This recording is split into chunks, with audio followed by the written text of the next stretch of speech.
Sir ఇప్పుడు మనం చూసుకుంటే భారతదేశంలో కాంగ్రెస్ ని, భారతీయ జనతా పార్టీని అగైనెస్ట్ గా అంటే ఈ కాలం యూత్ ని అట్రాక్ట్ చేస్తున్న కాక్రోచ్ జనతా పార్టీ.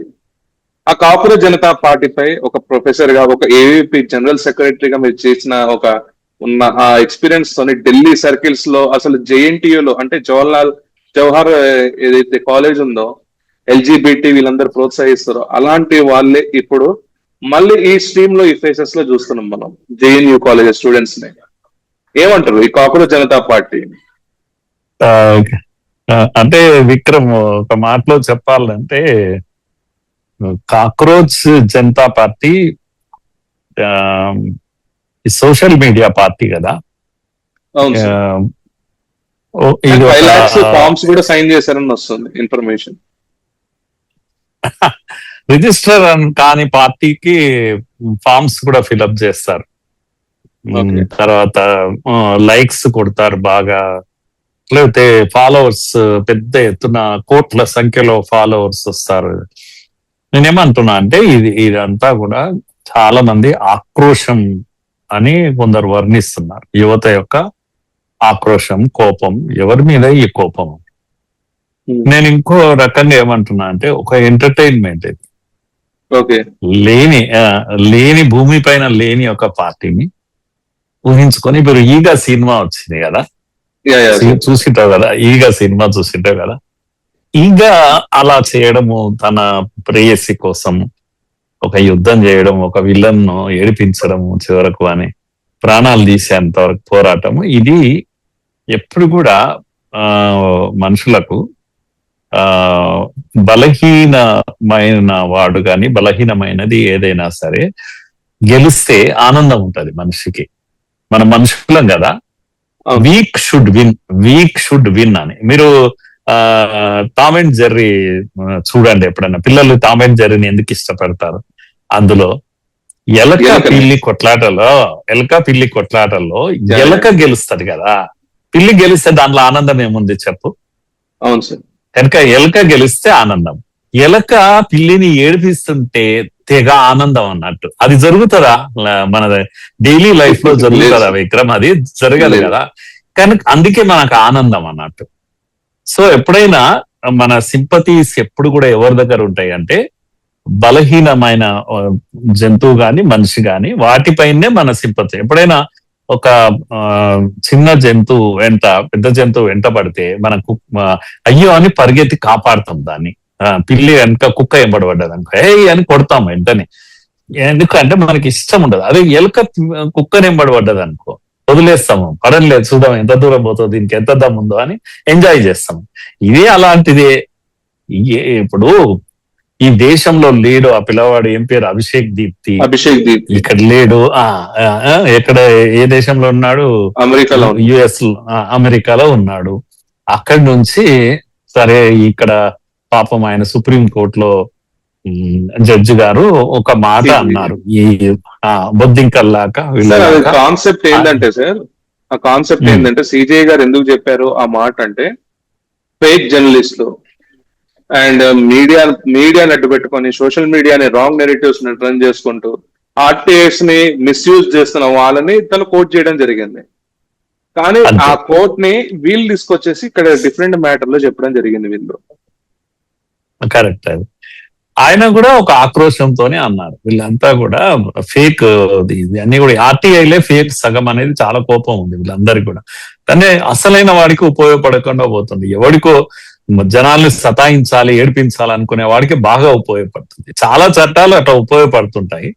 అలా అని చెప్పేసి ఉండకూడదు అని కాదు, చట్టాలు ఉండాల్సిందే. ఆ ఆక్రోశంతో ఆయన ఒక మాట అన్నాడు. కనుక నిరుద్యోగులు వీళ్ళు ఏం పని పాట లేని వాళ్ళు అని మనం అంటుంటాం. పని పాట లేని వాళ్ళు అనే మాట వరుసకు అంటుంటాం. అయితే దాన్ని తీసుకొని ఇగో మేము నిరుద్యోగస్తులము, మాకేమి పని పాట లేదు, కనుక మాకు స్వేచ్ఛ కావాలి. ఈ తర్వాత అదేది వాళ్ళ ఎజెండా కూడా చెప్పారు కదా, మా జడ్జెస్ మేము తిరిగి రాజ్యసభకు పంపము, లేకపోతే ఇలాంటివి ఒక మేనిఫెస్టో కూడా ప్రకటించారు. వినూతనంగా ఉంది. అభిషేక్ చేసినటువంటి ఈ యొక్క సోషల్ మీడియా పోస్టింగ్ అనేది వినూతనంగా అనిపించింది. ఒక మనిషి బొద్దింక ఆకారంలో వచ్చేసి కమాన్ బొద్దింకల పార్టీ, బొద్దింక జనతా పార్టీ అని పెట్టేసి రండి మీరు మనము అని చెప్పేసి ఒక పిలిపించేసరికి ఇది బాగుంది ఇది. ఎందుకంటే బొద్దింక అనేది బలహీనమైన జంతువు, ఏదో గట్టర్లో తిరిగేది, అది మురికి కూపంలో దాంట్లో తిరిగేది. రాత్రిపూట మనుషులందరూ పడుకున్నప్పుడు బయటకు వస్తాయి. వాటి పేరే మనం ఏమంటామంటే నాక్టర్నల్స్ అంటాం, అంటే రాత్రి సంచారులు. అవి డే టైం తిరుగు, అవి నైట్ మాత్రమే తిరుగుతుంటాయి. అవి ఏ రకంగా కూడా మనకు బొద్దింకలు ఆదర్శం కాదు. కాకపోతే బలహీనమైనది కనుక బలహీనమైన పైన సింపతి ఉంటది మనిషికి ఎప్పుడు కూడా. అందుకే నేను అవతారం ఎత్తింది అనుకో. ఇప్పుడు ఒక మంచి హీరో ప్రేయసి కాపాడుకోనికే పాపం చనిపోయిండు వాడు, కనుక ఈగ అవతారం ఎత్తేసి తన ప్రేయసిని కాపాడుకుంటుంటే ఎంత హ్యాపీగా ఉంటది. కనుక సినిమా ఎందుకు సక్సెస్ అయింది అని అంటే అది ఇమాజినేషన్ మాత్రమే కనుక సక్సెస్ అయింది. డైలీ లైఫ్ లో ఇది సాధ్యం కాదు. అట్లా ఇది కూడా అలాంటిదే అని అంటున్నాను నేను. ఇది సాధ్యం కాదు. ఇది సోషల్ మీడియాలో చూసి ఎంజాయ్ చేసేది కనుక చాలా మంది పాపం ఎంజాయ్ చేస్తున్నారు. కొందరు వాస్తవంగా కూడా కోపము, ఆక్రోశం కూడా ఉంది, లేదని మనం అనడానికి వీల్లేదు. అన్ని బాగున్నాయి దేశంలో అనుకోవడానికి అటువంటి డే ఎప్పుడు ఉండదు. ఏ ప్రధానమంత్రి ఉన్నా, ఏ ముఖ్యమంత్రి ఉన్నా అలాంటి రోజు అంటూ ఒకటి వస్తే చాలా సంతోషం. కనుక అసలు ఇక్కడ మనం చూస్తే సార్ ఇది మిస్లీడ్ అయ్యే ఛాన్సెస్ ఉన్నాయంట సార్. ఒకటి వచ్చేసరికి వీళ్ళు డేటా ఫార్మ్స్ రూపంలో తీసుకున్నప్పుడు ఇక్కడ డేటా చోరీ అనేది జరుగుతుందని ఫస్ట్ పాయింట్ ఇక్కడ వస్తుంది. అండ్ ఇంతమంది మిలియన్స్, అంటే ఇప్పుడు 17 millions 18 millions ఉన్నారు ఫాలోవర్స్. 17 millions to 18 millions లో 1 rupee ఈచ్ ఈ పార్టీకి ఫండ్ చేయమనంటే అభిషేక్ దీపేకి వచ్చేసరికి 18 millions ఆయన పాకెట్ లో ఉన్నట్టే కదా. ఎందుకంటే అది ఒక ట్రస్ట్, ఆయన రెస్పాన్సిబిలిటీ చెప్పాల్సిన ఒక స్ట్రక్చర్ కూడా లేదు కదా ఆయనకి. అండ్ ఇక్కడ ఒకటి డేటా చోరీ, ఇంకొకటి వచ్చేసరికి అమౌంట్ మిస్యూజ్ చేసే ఛాన్స్ ఉంటది. And third, the dangerous thing ఏంటంటే నేపాల్, బంగ్లాదేశ్ లాగా ఇక్కడ జెన్జీ ఒక ఇది కాస్త ఏంటంటే ముందుకు ఇంకొక ఏంటంటే రూపాంతరం చెంది ఒక పెద్ద రైట్స్ లాగా జరుగుతాయి ఇక్కడ. మన భారతదేశ యువత మనకి ఏదైతే మనం ఆ బ్యాక్ బోన్ మనకు వచ్చేసరికి స్ట్రాంగ్ పిల్లర్స్ అనుకుంటున్నాము మన యువతని, వీళ్ళందరూ రేపు రోజున క్రిమినల్స్ కాలేరా? ఎస్, ఒక విషయం విక్రమ్, డీప్ స్టేట్ అనేది ఒకటి వింటూ ఉంటాం మనం కదా. ఇది అమెరికా నుంచి చేసే ఆపరేషన్స్ లో జార్జ్ సోరోస్ ఈ గ్రూప్ అంతా కూడా అనేక దేశాలను ఆపరేట్ చేస్తుంటారు. అది దేని కొరకు అట్లా చేస్తారు వాళ్ళు అంటే డీస్టెబిలైజ్ చేయడం. అది ఏ దేశమైనా, తమకు మిత్ర దేశమా శత్రు దేశమా వాళ్ళకి సంబంధం లేదు. ప్రతి దేశాన్ని అక్కడున్న ప్రభుత్వాలు బలంగా, ఇప్పటికే 15 ఏళ్ళు ఒక్కటే ప్రభుత్వం, ఒకటే ప్రధానమంత్రి, ఇది ఏ రోజు కూడా అమెరికాకు నచ్చదు. అలాంత స్టేబుల్ గా ఉండకూడదు ఏ దేశాలు కూడా. పైగా ఇంత పెద్ద దేశం, ప్రపంచంలోనే అత్యధిక జనాభా ఉన్న దేశం, డెమోక్రసీతో వర్ధిల్లున్న, ఇది స్టేబుల్ గా ఉండకూడదు. డీస్టెబిలైజ్ చేయాలి, డిస్టర్బ్ చేయాలి. ఈ కుట్రలు కుతంత్రాలు మన పైన నిరంతరము జరుగుతుంటాయి. మనం అమాయకంగా ఉండొద్దు. ఇప్పటికే జరగలేదు, ఇప్పుడు కొత్తగా ఏదో వచ్చింది బొద్దింకల పార్టీ, ఇంకో రేపు ఈగల పార్టీ వస్తుంది కనుక ఏమో అట్లా కాదు. మన పైన ఆల్రెడీ వచ్చాయి, ఆల్రెడీ పనిచేసాయి, మన పైన ఫెయిల్ అయ్యాయి. ఇప్పుడు మీరు ఢిల్లీలో జరిగినటువంటి రైతు పోరాటం, అది కంప్లీట్ ఆర్టిఫిషియల్. అసలు ఆ చట్టాలు తెచ్చిందే రైతులకు లాభం చేయించడానికి. మీరు అది జయప్రకాష్ నారాయణ గారు మాట్లాడతారు కదా, మొదటిసారి రైతును లిబరేట్ చేయడానికి. కనుక ఇక్కడనే కొనాలి, ఇదే కొనాలి, ఇది కాదు, ఎక్కడైనా కొనండి మీరు మార్కెట్ లో, జస్ట్ ఆన్లైన్ లో చూడండి, హైయెస్ట్ రేట్ ఉంటే అక్కడికి అమ్మేసేయండి. అది లిబరేట్ చేయడం రైతును. కానీ అట్లా కాదు, వాడికి తప్పుడు సమాచారం ఇచ్చి ఇది ఇచ్చి ఇంక అయిపోయిందిరా, మనకు రైతు అనేవాడు బంద్ చేసుకుంటాడని తప్పుడు వార్తలు చేసి. సిఏఏ ఏముంటది చెప్పండి? సిఏఏ అనేది ఈ దేశంలో పౌరుణ్ణి ఎవరిని ముట్టేది కాదు. విదేశాల నుంచి వచ్చిన పౌరులకు సభ్యత్వం ఇవ్వాలా ఇవ్వద్దా అనేదే. కానీ ఈ దేశంలో ముస్లింలందరూ ఏమని అనుకున్నారంటే మాకు సిటిజన్షిప్ పోతుందంట అని రోడ్లపైకి వచ్చేసారు. కనుక ఇటువంటి సమాచారం ఈ సోషల్ మీడియా ద్వారా తప్పుడు సమాచారం ఇచ్చి రెచ్చగొట్టడం, ఒకసారి ముస్లింలను, ఒకసారి హిందువులను, ఇంకోసారి యువతను, ఇలాంటి ప్రయోగాలు మన దేశం పైన జరుగుతున్నాయి. అయితే మరి పక్కలో ఉన్న శ్రీలంకలో తిరుగుబాటు జరిగింది, పక్కలో ఉన్న బంగ్లాదేశ్ లో తిరుగుబాటు జరిగింది. మీకు గుర్తుందా విక్రమ్, బంగ్లాదేశ్ లో అంతా బాగుంది, 2వ టర్మ్ 3వ టర్మ్ ఆమె గెలిచింది కూడా, ఎవ్రీథింగ్ ఫైన్, ప్రభుత్వం స్టేబుల్ గా ఉంది. అంతే ఒకసారి పెరిగింది. యూనుస్ అనేవాడు రెడీగా అక్కడ ఉన్నాడు, ఇక్కడ వీళ్ళు పిల్లలు కొంతమంది వచ్చిండ్రు, తిరగబడ్డారు. అరే రిజర్వేషన్స్ అప్పుడు 75 మన యుద్ధం తర్వాత అప్పుడు లిబరేట్ కావాలి, పాకిస్తాన్ నుంచి విముక్తి చెందిన బంగ్లాదేశ్ కు కొరకు పోరాటం చేసిన వాళ్ళకు రిజర్వేషన్స్ ఉన్నాయి కొంత ప్రత్యేకంగా వాళ్ళకు, ఎందుకంటే యోధులు అని దేశం కొరకు పోరాడిన యోధులు, అది దానికి వ్యతిరేకంగా ఉద్యమం అని స్టార్ట్ చేశారు. అసలు దాన్ని మేమే ఆపుతున్నామని ప్రభుత్వం చెప్పింది. మరి ఇక ప్రాబ్లం ఎక్కడ ఉంది? అయినా సరే తిరుగుబాటు జరిగితే అసలు మిలిటరీ ఉండదా విక్రమ్? ఆర్మీ ఏం చేస్తుంటది? పిల్లలు 10 మంది రాళ్ళు తీసుకొని కొడితే ప్రైమ్ మినిస్టర్ పారిపోతుందా? ఆర్మీ సినిమా చూసినట్టు చూసింది అప్పుడు. ఆమె పారిపోవడం అయిపోయింది, కొత్త ప్రైమ్ మినిస్టర్ అమెరికా నుంచి హెలికాప్టర్ లో దిగడం అయిపోయింది, అంతే. అంటే ప్రభుత్వాలను రిజిమ్ చేంజ్ అంటాం, అలా సింపుల్ గా చేసేస్తారు వాళ్ళు. ఆపరేషన్ ఎక్కడి నుంచి వచ్చింది? అమెరికా నుంచి జరిగింది, ప్రైమ్ మినిస్టర్ అక్కడి నుంచి వచ్చాడు వాళ్ళకు.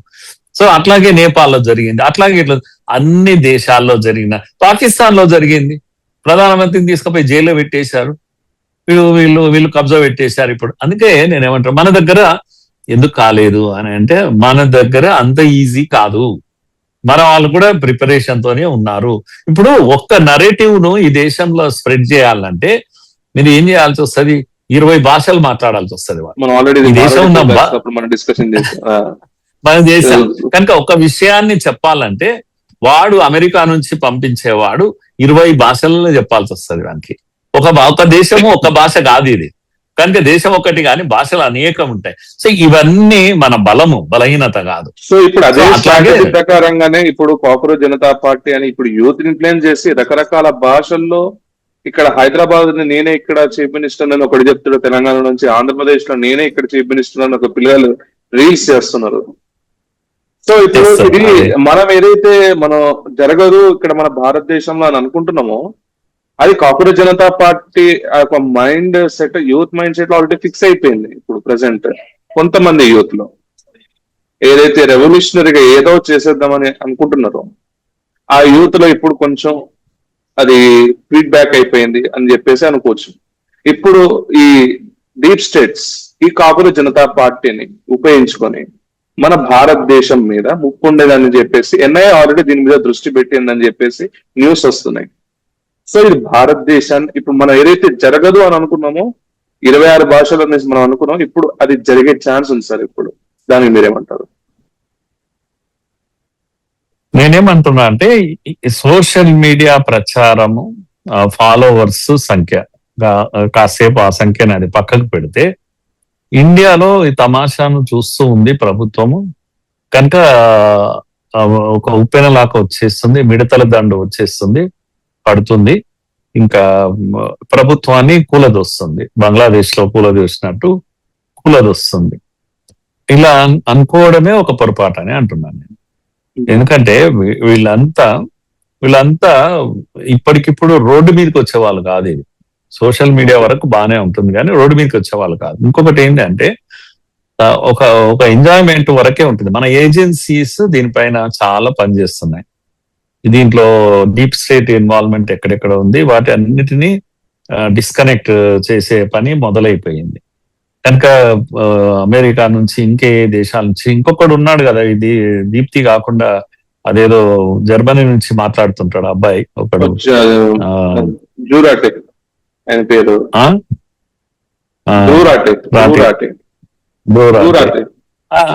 ఆయన కూడా మాట్లాడుతుంటాడు కదా. వీళ్ళంతా కూడా మంచి ఫాలోవర్స్ ఉన్న వాళ్ళే కదా విక్రమ్, వీళ్ళంతా కూడా ఇక్కడ. కానీ ఈ దేశంలో ఉంటే ఇక్కడ వీళ్ళు వచ్చేసరికి ఫస్ట్ వీళ్ళు ఎంచుకున్న ఎజెండా ఏంటంటే జస్ట్ సిజేఐ చెప్పిన మాటల మీద వీరు అపోజ్ చేస్తున్నారు. కానీ ఇక్కడ మనం చూసుకుంటే గోధీ మీడియా ఇక్కడ పేరు పెట్టడంలోనే భారతీయ జనతా పార్టీకి అల్టర్నేట్ పార్టీ లెక్క ఇక్కడ జనతా పార్టీ అని, cockroach Janata party, Bharatiya Janata party అట్లా లాస్ట్ 2 వర్డ్స్ వాడడం. అండ్ ఇక్కడ మనం చూస్తుంటే మోడీ మీదనే కంటిన్యూస్ అటాక్స్ చేయడం. అండ్ ఇక్కడ చూస్తుంటే సమాజ్వాదీ పార్టీ అయినా ఇక్కడ తీర్మానం వల్ల ఇక్కడ సో కాల్డ్ ఎవరైతే Congress and left eco system ఏదైతే ఉందో వాళ్ళందరూ దానికి సపోర్ట్ చేయడం. అంటే ఇక్కడ మనం చూసుకుంటే నక్సలిజం ఎండ్ అయిపోయింది భారత్ లో. అర్బన్ నక్సల్స్ ని కూడా ఎవరు నమ్మట్లేదు. సో ఇది ఒక పురుగు ఎట్లయితే రూపాంతరం చెందుకుంటూ ఉంటుందో ఇప్పుడు ఇది బటర్ఫ్లై లెక్క ఈ కాక్రోచ్ అనేది బయటకు వచ్చింది. నీ రీడింగ్ కరెక్టే కానీ నేనేమంటున్నా అంటే కమ్యూనిస్టులు ఎప్పుడు కూడా ఈ ప్రయత్నాలు నిరంతరం చేస్తుంటారు. ఇప్పుడు ముస్లింలు చేయరు. సిఐఏ అనేది ముస్లింల మూవ్మెంట్ కాదు. బ్రెయిన్ కమ్యూనిస్ట్ బ్రెయిన్, యాక్షన్ ముస్లిం. కమ్యూనిస్ట్ ప్లానింగ్ అంతా కూడా వ్యూహం అంతా కమ్యూనిస్టులు ప్లాన్ చేస్తారు, యాక్షన్ ముస్లిం చేస్తారు. ఢిల్లీలో ధర్నా చేస్తారు, దేశమంతా ఇది చేస్తారు. అట్లా ఇది కూడా అంతే. ఇప్పుడు ఇవంతా కూడా ఏమంటాము ఏ పని లేకుండా ఉన్నారు కమ్యూనిస్టులు అంతా కూడా. ఇప్పుడు చేతుల్లో ఏం పని లేదు వాళ్ళకు. కనుక ఈ వ్యూహ రచన ఇవన్నీ కూడా వాళ్ళు చేస్తారు. కాకపోతే కమ్యూనిస్టులను జాలి పడాల్సింది ఏంటంటే వాళ్ళకి ఫాలోవర్స్ లేరు. ఈ జనరల్ ఫాలోవర్ అయితే సోషల్ మీడియాలో విక్రమ్ నేను గుర్తు చేస్తున్నా 2014లో మోడీ గారు అధికారంలోకి వచ్చినప్పుడు ఏ బలంతో వచ్చారు? సోషల్ మీడియా బలంతోనే వచ్చారు కదా. సో ఇప్పటికీ ఆయన బలం బాగుంది. ఇప్పటికీ వీళ్ళు ఏం చెప్తున్నారంటే బీజేపీ కన్నా ఎక్కువ ఫాలోయింగ్ ఉంది అనేది చెప్తున్నారు. ఇప్పుడు వాళ్ళ సంతోషం ఏంది అంటే బీజేపీ సోషల్ మీడియాను మేము బీట్ చేసేసాం, యాజ్ ఇఫ్ బీజేపీని ఓడగొట్టాం అన్నంత ఒక ఫీలింగ్ ఉంది. అయితే మోడీ గారు చాలా అప్డేట్ ఉంటారు. 14లో ఆయన చేసిన ప్రయోగం ఇప్పుడు వాళ్ళు చేస్తున్నారు కదా. మోడీ గారు దానికి అడ్వాన్స్ గా ఉంటారు కనుక అంత చింతించాల్సినటువంటి విషయం కాదు. నేనేమంటున్నా అంటే ఫైనల్ గా ఇది ఒక పొంగు లాంటిది, పొంగుతుంది తప్పకుండా, ఇదే అయిపోతుంది. కానీ యూత్ ను ఎంగేజ్ చేయడము, పనిలో పెట్టడము, ఇది దీంతో అయితే ప్రభుత్వాలు కూడా లెసన్స్ నేర్చుకోవాలి. రెండవ పాయింట్ నేను చెప్తున్నా, ఆక్రోశము అనే దీంట్లో ఒక 20%, 15-20% ఆక్రోశంతో ఉన్న వాళ్ళు, నిజమైన బాధతో ఉన్న వాళ్ళు ఉన్నారు. అయితే వాళ్ళ ఆక్రోశం, వాళ్ళ కోపం ఎవరి మీద? ఇప్పుడు ఇంత పబ్లిక్ లో బయటకు వచ్చింది కదా, ఇంత యాంగర్ ఉన్నప్పుడు ఎందుకు కాంగ్రెస్ వెంట అన్ని వేల మంది పరిగెత్తడం లేదు? ఎందుకు ఆమ్ ఆద్మీ వెంట అన్ని కోట్ల మంది పరిగెత్తడం లేదు? ఎందుకు మమతా బెనర్జీని ఓడించిండ్రు ప్రజలు అక్కడ? కాంగ్రెస్ మోడీ వ్యతిరేకంగా కదా ఇప్పుడు వీళ్ళంతా చేస్తున్నది. అంటే ఇప్పుడు వాళ్ళు ఇస్తున్న పిలుపు అవన్నీ కూడా ఏంది, మోడీ వ్యతిరేకంగానే అంటున్నారు. నేనేమంటున్నా అంటే ఆపోజిషన్స్ కు వ్యతిరేకంగా కాక్రోచ్ పార్టీ వచ్చింది. అంటే ఈ దేశంలో అపోజిషన్ ఫెయిల్ అయిపోయింది.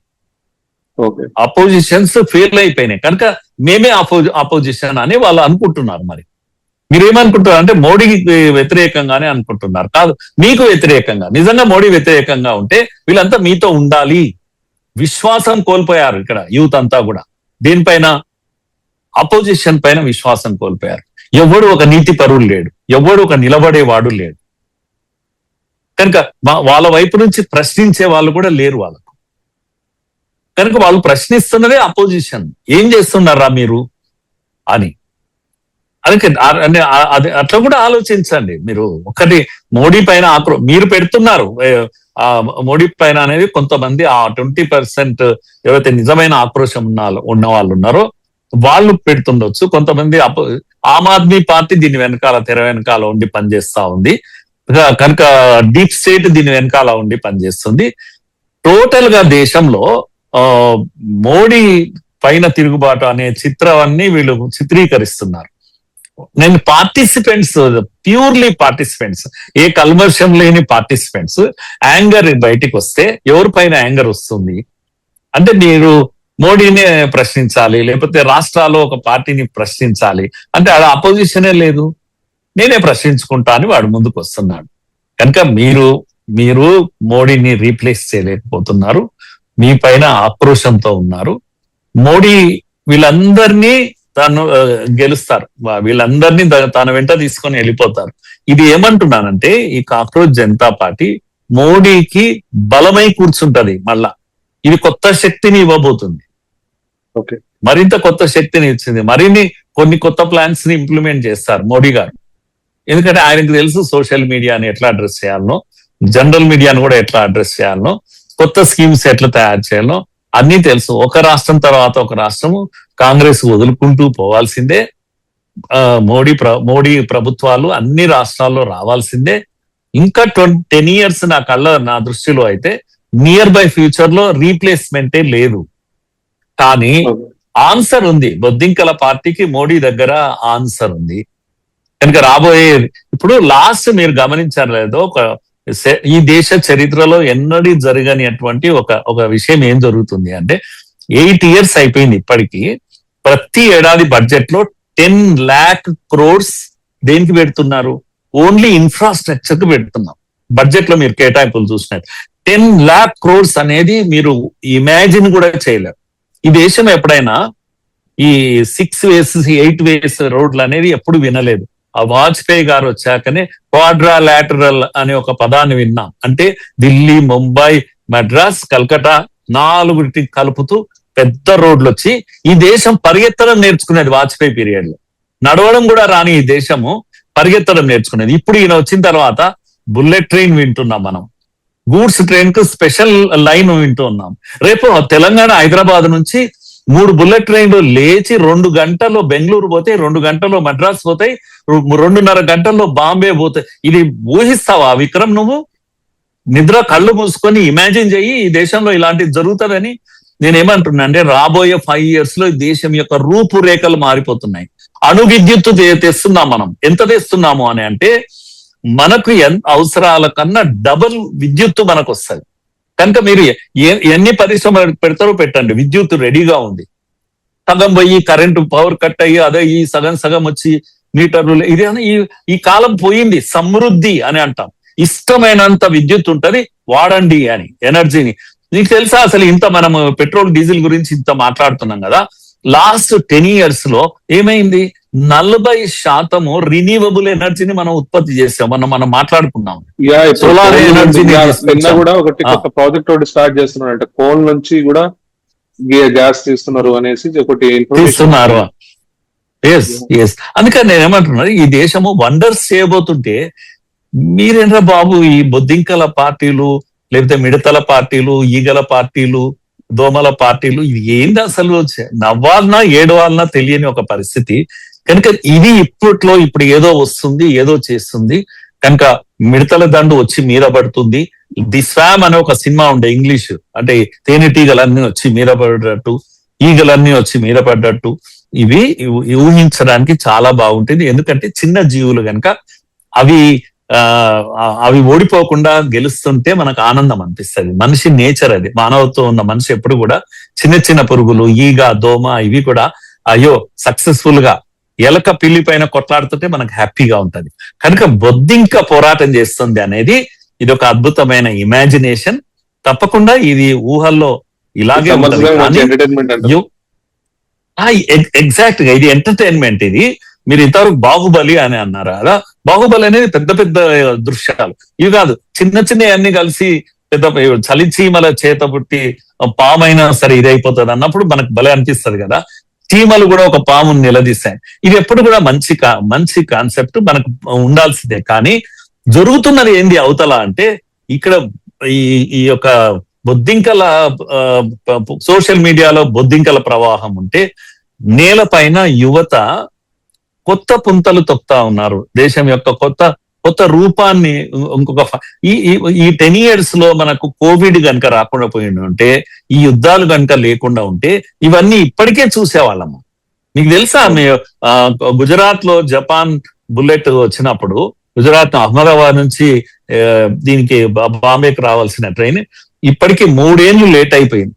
ఎందుకు అట్లా అయింది అని నన్ను అడుగు. ఎందుకు అట్లా అయింది మరి చెప్పిన టార్గెట్ కన్నా అంటే, శివసేన మధ్యలో ప్రభుత్వాన్ని కూలగొట్టి ఆ నెంబర్ ఏమంటాము అధికారంకు రావాల్సిన బీజేపీ పక్కకు పెట్టి శివసేన కాంగ్రెస్ తో కలిసి వచ్చి దాన్ని ఆపేసింది. ఆ ప్రాజెక్టును విజయవంతంగా 3-4 ఏళ్ళు కంప్లీట్ గా ఆపేసింది.